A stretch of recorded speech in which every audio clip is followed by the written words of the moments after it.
What's up, everybody? I'm working here on my side yard doing a little bit of gardening with my succulents. I've got this beauty right here. As you can see, it's just gorgeous. It's been growing for about a year or two now.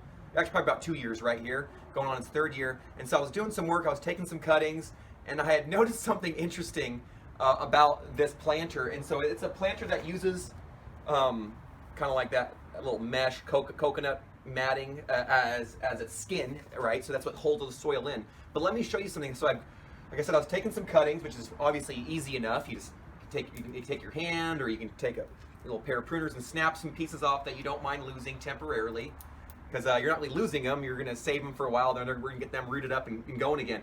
But as I was doing that, these aside, what I wanted to show you is that I think I've got some issues here that need some dealing with, and let me give you a better look.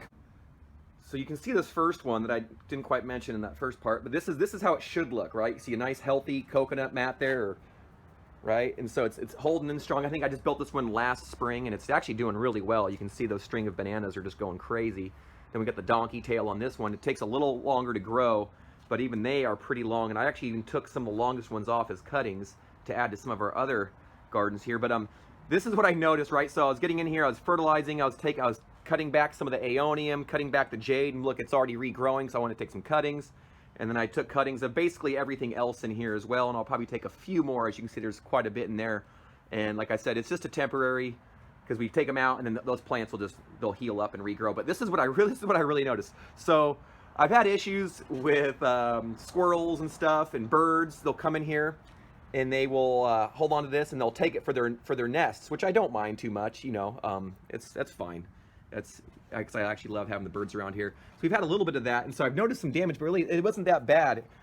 The real problem is when I noticed, when I got underneath here, and hopefully you can see some of this, and I'll try to be gentle, but look at that.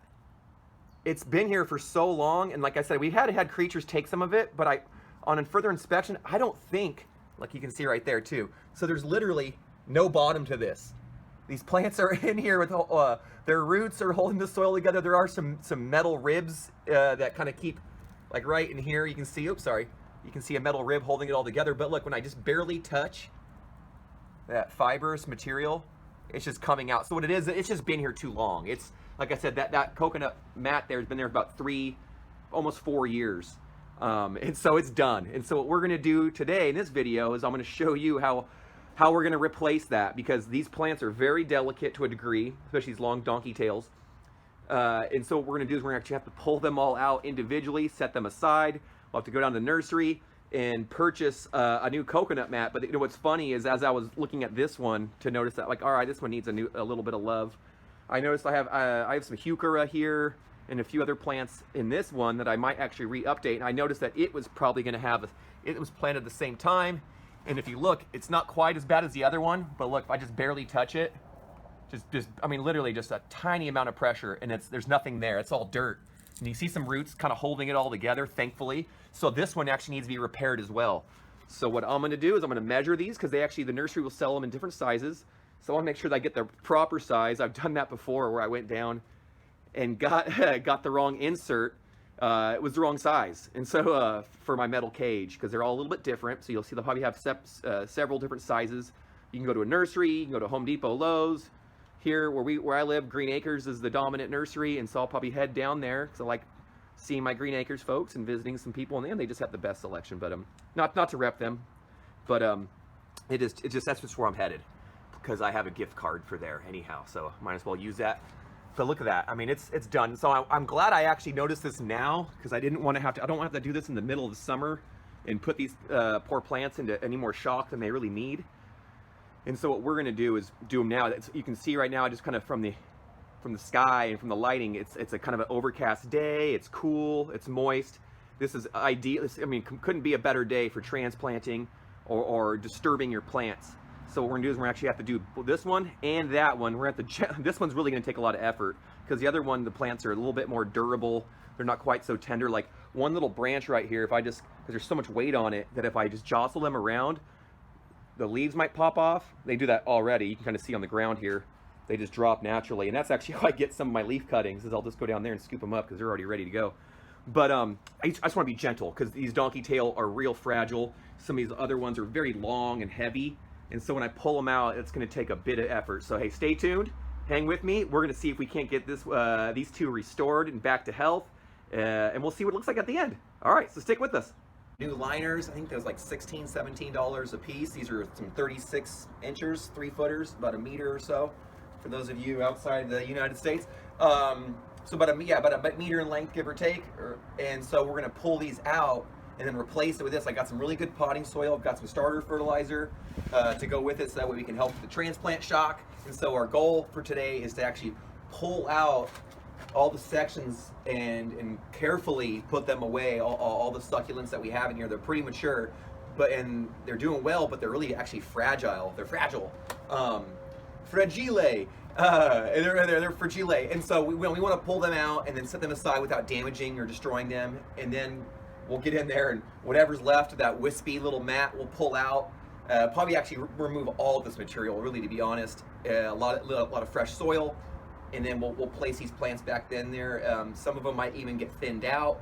And what it is actually I have 2 of these to do. I don't know if you can see enough in the photo, but right here, this one actually needs to be redone as well. It's not as in bad condition, but like the same thing, if I just gently pull on it, the mat kind of comes apart. On the bottom, it's just dirt actually exposed to the soil, exposed to just gravity and to the air. And so the only thing really holding it in there is just that it's all the old roots that are from all the plant growth in there are basically what's holding its shape right now. If it wasn't for the roots, the soil would be just completely washing away from gravity and from rain and whatnot. So time to get in there, get these pulled out. So one of the things that we're gonna remind ourselves is what's nice is that we're doing it on a really cool day. It's partially sunny. I would not be doing this where I live here in Northern California. It gets really hot in the summer, really, really hot.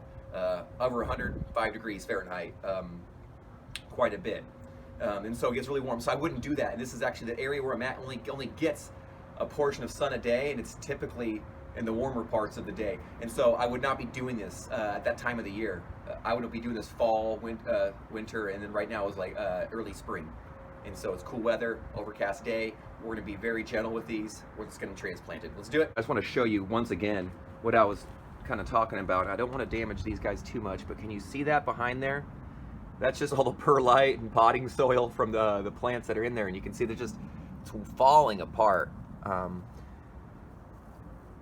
touch that, it just pulls right apart. And so you can even see it's even falling, sorry to pull so fast, but it's falling dirt on the ground and plant material. So we're gonna get in here and we're gonna replace all that. And like I said, and his friend right here has the same issue. Got some heuchera there, some tradescantia, some crassula there, some jade, and then more heuchera. But you can see in here, this one's not as in bad shape, but it's not far behind. I mean, I barely touched that, and that's all dirt right there. Boop. Yeah, so you can see it's in bad shape. So it's time to get these replenished. Like I mentioned, we got these new mats. It's actually a pretty thick material. Sometimes you'll buy them and they're extra thin to begin with, and that's kind of a bummer. But these ones do feel a little hardier than most, which I do appreciate.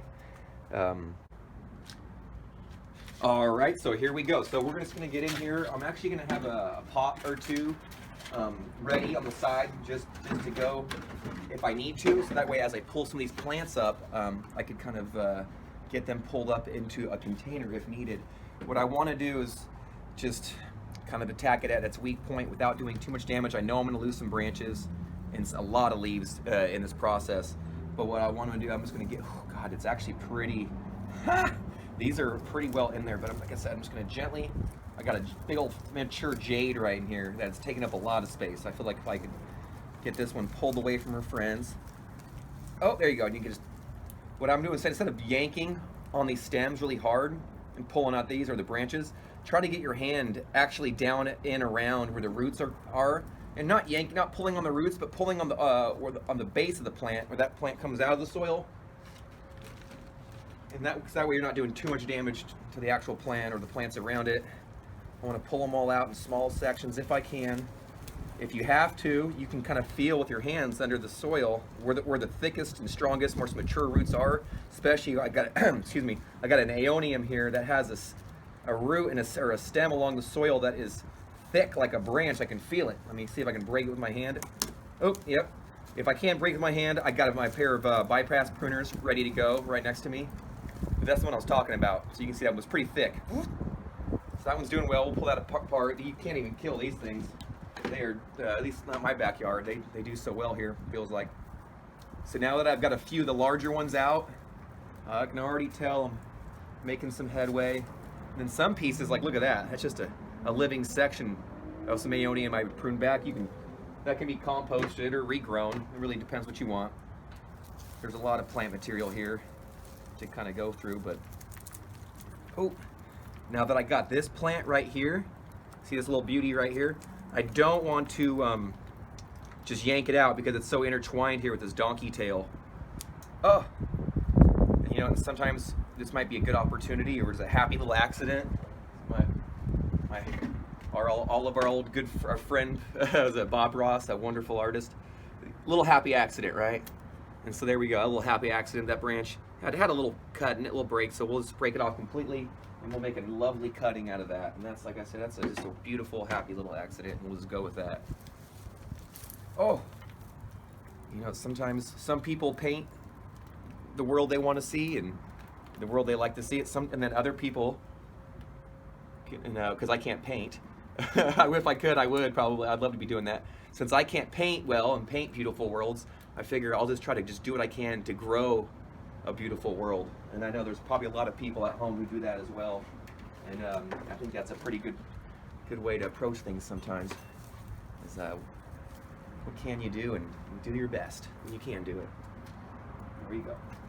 So right now, getting down to it right here. And so this is actually going to be one of the most delicate spots of doing this whole thing, because I really love these donkey tail. You can see I'm already breaking branches off, which I don't mind the smaller ones because they're fun to propagate, and I need to anyway. Look at that. There's one that already broke off and fell, which that's okay. That can happen. But this, I can see a nice big section here.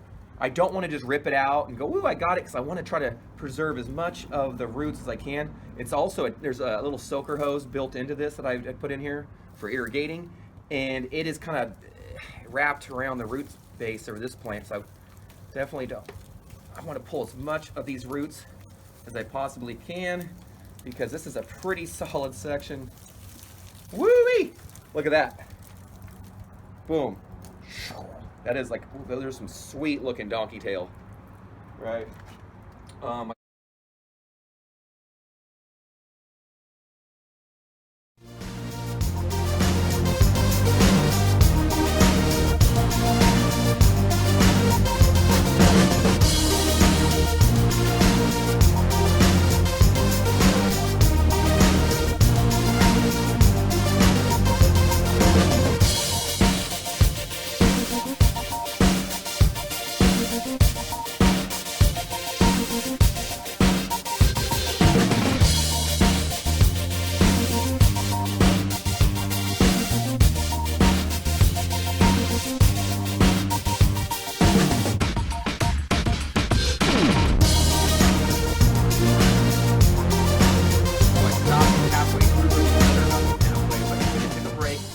Show you where I'm at right now. As you can see from the time lapse, we've made some progress. I actually had some fun with the paint. You know, I painted it up a little bit. Haven't done that ever with these, which is kind of fun. Although, you know what, we're gonna have so many plants in here, you probably will end up not really seeing this too much, but for now it's kind of fun to see. I've already got a few plants in there. You can see I kind of got the taller plants towards the back. Got all my trailing plants out front. Makes sense. I'm trying to give them a little bit more space than they originally had, because there were a lot of plants in there before, and they'd kind of matured out, and they'd grown so much. Now I'm able to divide some of those plants, give them a little more space. Got some really good soil in there, some fresh soil. Yeah, I don't know if you noticed in the time lapse, I was also adding some Sure Start, some starter fertilizer as I was transplanting these. I don't know if you noticed as well, but I also snapped off a massive branch off this donkey tail as I was going. I was trying not to. I was really trying to be as delicate as possible, and thankfully I was able not to break all of them. But one of the nicer ones did snap right at the top too. I was just kind of putting that root ball in, and I basically tipped it back at an angle that was a little too great from where it was naturally, and it just, the weight of that branch and that thin little stem, it snapped right off. No worries, that branch is totally savable. We'll get it rooted and get it planted, not a big deal. But still something I wanted to avoid, because I want to try to keep the plants as much intact as I can through the process. I've got this one to go and the one behind me. One thing that I would know, if you're doing this at home, I would take one small fence board and actually cut it. These are 3 feet, so I'd cut one into two sections, each 3 feet, and you could actually put that right behind this if you're afraid of it rotting out your fence, to try to keep some separation between any moisture in your fence, keep it from rotting out prematurely. That'd be a good recommendation. These ones are holding strong, not too bad, just a little dirty a little bit, but they're doing okay. Anyhow, let's get back to it. Let's speed things up. Like I said, I want to finish this one, and I'm also going to do one behind me. I think it's going to look a little different than it did before, because I have some plans for the plants that were in that one, the heuchera, as well as the tradescantia. Either way, let's get back to gardening.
Pleased with the results. Like I said, we lost a few branches along the way, but all those cuttings can actually be recuperated for the most part. I thinned out the plants a little bit, gave them some more space. Some of the plants that were in here are getting rehomed in a new container to be, or to be replanted in the ground elsewhere. And that's about it. What we're going to do now is, like you have seen, I have fertilized it lightly. But actually, one of the most important things that I haven't shown you yet, that you absolutely need to do, absolutely 100% need to do, when you're doing a planting like this, or any planting really, is you got to water your plants right after it. This soil's been all kind of somewhat dry potting soil, even if it kind of feels somewhat moist, like some of the old soil that we used to refill it was still moist. That's not enough water. And so even for succulents, right, even on a cool, somewhat balmy day, it's not even that lightly warm, it's like high 60s, it's still not enough. So you want to make sure you irrigate. So I'm going to go get my watering can before too long, because I just finished. But I want to show you the results, so I'm going to go get the watering can, and that about wraps it up. I hope you enjoyed this video. I'll try to show you a few close-ups of this at the end, so if you want to see some better views, I'll kind of do a couple clips of that. But if you enjoyed this video or had fun or whatever, please hit that subscribe button here, there, wherever. Now, probably right here. Come back, visit us again, check out our other videos. There's more to learn. And hopefully for you can share with us what you've been doing in your garden, because we'd love to learn from you as well. I've already had a few comments, getting schooled up and sharing information. I love it. Let's keep it coming. Until then, ta-ta for now.